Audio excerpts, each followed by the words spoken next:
Yeah, might as well turn it into We are gluttons for punishment. That's the only thing that I could say for this. Chris Phillips ended the stream. He did not mean to, so let's continue to hear it, South Carolina fans. 31-6 final score over Kentucky.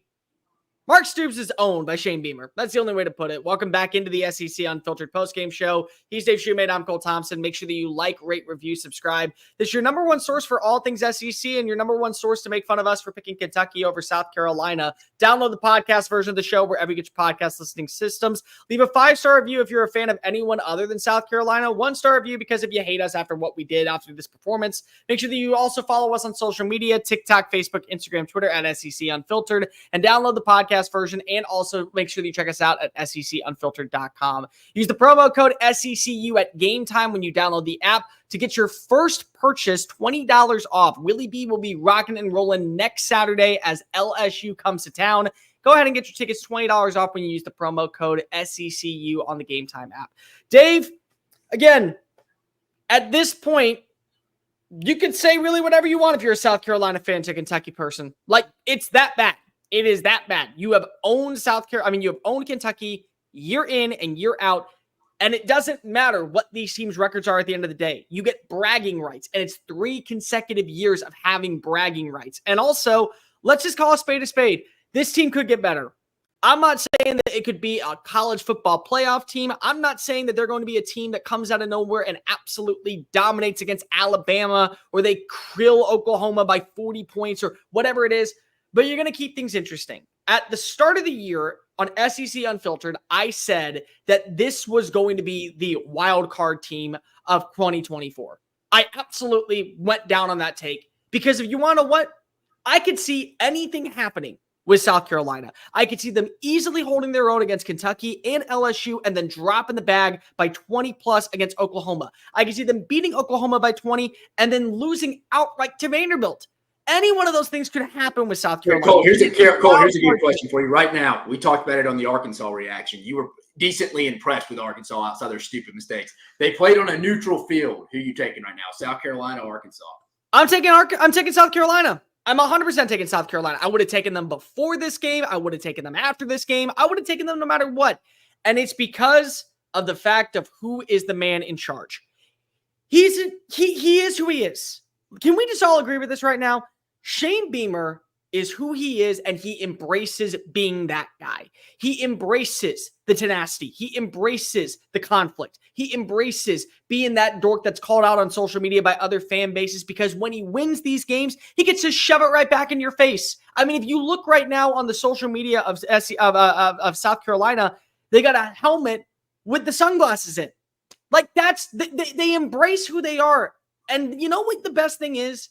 When you have a coach like that just is true to himself, he doesn't try to sugarcoat it. He doesn't try to be anything other than his most authentic version. People buy into that. And you want to know what? That team bought into him. And the fan base, most of the fan base buys into him. And there's a select few that don't.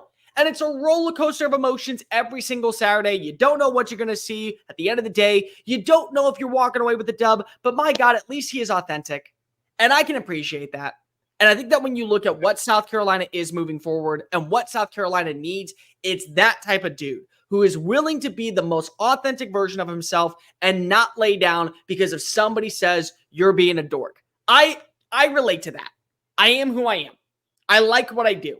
Some people say you have such a Kermit the Frog sounding voice, and I'm like, whatever. I might be a Muppet, but I'm doing this job and I enjoy what I do. Oh, you have a voice of an angel. Thank you. It sounds like it's, from hell, but sure. Anyways, South Carolina's legit in terms of what their defense is. You have to see more from what their offense can be. But they can brag. You feel better about them, like you said, much better than you did last Saturday night. Like, I'm sure speaking for some Gamecock fans as well. Yeah, next week's big. And again, I don't even think they really have to win the game. Like, they could go play well and lose, I think, next week.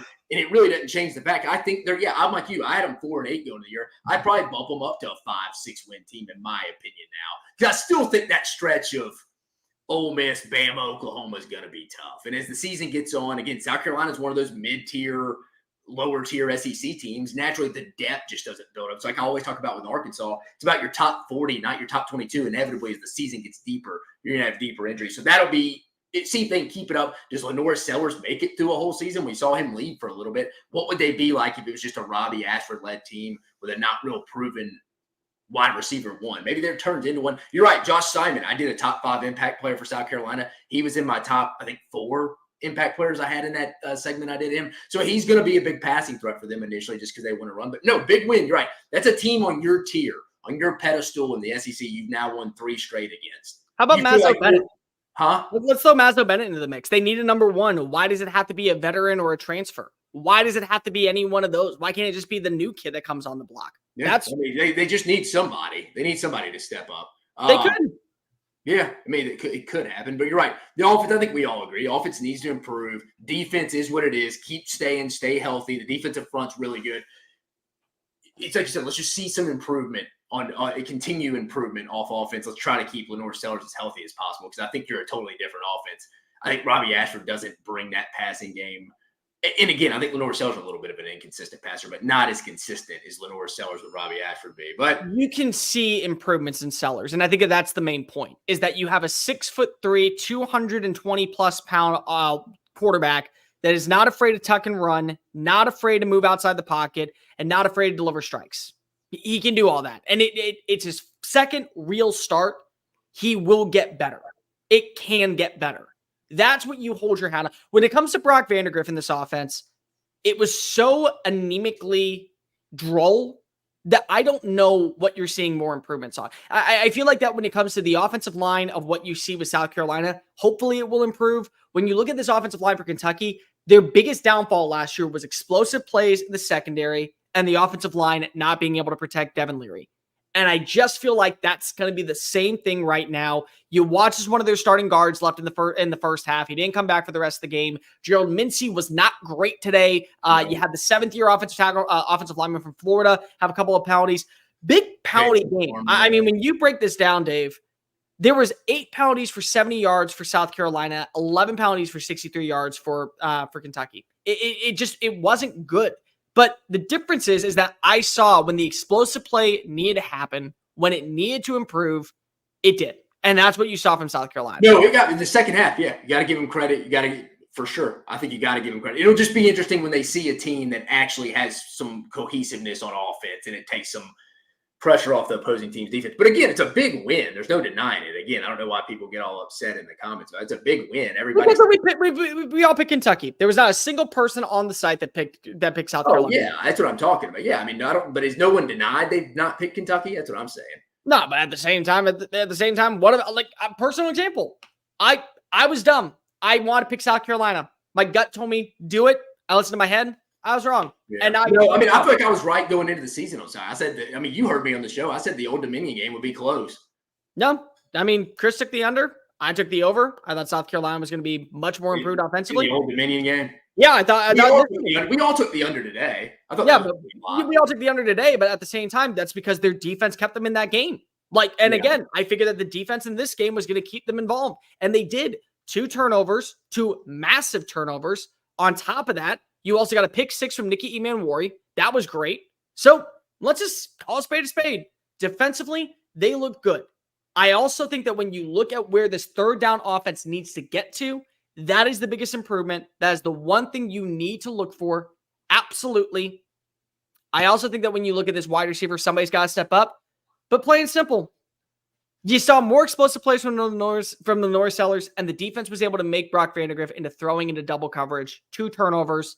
Yeah, you were better. You were just better. They were a lot better today.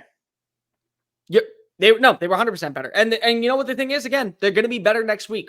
I had South Carolina upsetting LSU right now. How can I pick against them? Hell, if I'm you right now and you picked it preseason, I'd probably stick with it, especially after what you saw with LSU last week. Now, granted, that's who I kind of thought LSU would be last week. But you're right. That's going to be an interesting challenge for LSU going in there next week. Absolutely. And LSU needs it. Can you imagine if they started 1-2?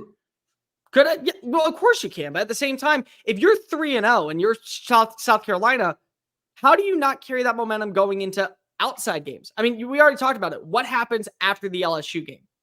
You got a matchup against Akron. They get Ole Miss, Alabama, Texas A&M, and Oklahoma. Those are your next 4. And you get a break in between. You get a bye week in between. I'm not even down on South Carolina if they just lose next week, because I think they're going to be underdogs in that game. I think Vegas is going to have LSU favored when it comes out tomorrow.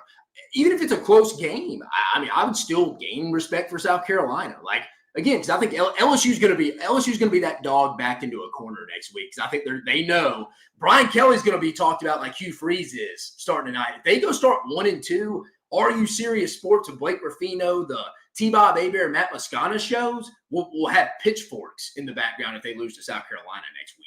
Like, no, that'd be bad news bears for the home team there for the old LSU Tigers. It's a big game for both South Carolina and LSU. LSU definitely needs it more than South Carolina. Like I said, I think South Carolina can leave Willie B, their home stadium, feeling decent, even if they lost and they played well. Where I think LSU's kind of like, nah, it's win or lose. We ain't taking no. We're just playing well in this game and taking it and run with it. Shane Beamer, post-game. There was a perception, but it wasn't a reality. He's right. Plain and simple. And I get to talk the talk. And now South Carolina fans get to shit all over us. And you know what? We earned it. We get to have the egg on our face. That's totally fine. We'll all own it. South Carolina's defense came to play. Their offense is going to get better. They move up to 2-0. They carry the momentum going into next week at home against LSU at Willie B. It's going to be a magical showcase. It is. And honestly, all of us, we're sorry. Sorry, South Carolina. We were wrong. Wrong this week. We were wrong this week. I was right last week. I was wrong this week.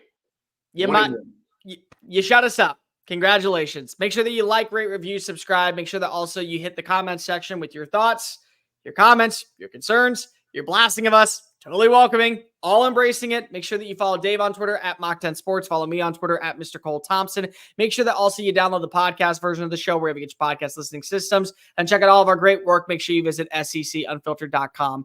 For Dave Shoemate, I'm Cole Thompson. I apologize, Gamecock Nation. You're 2-0 and you're rolling up 3-1. Peace.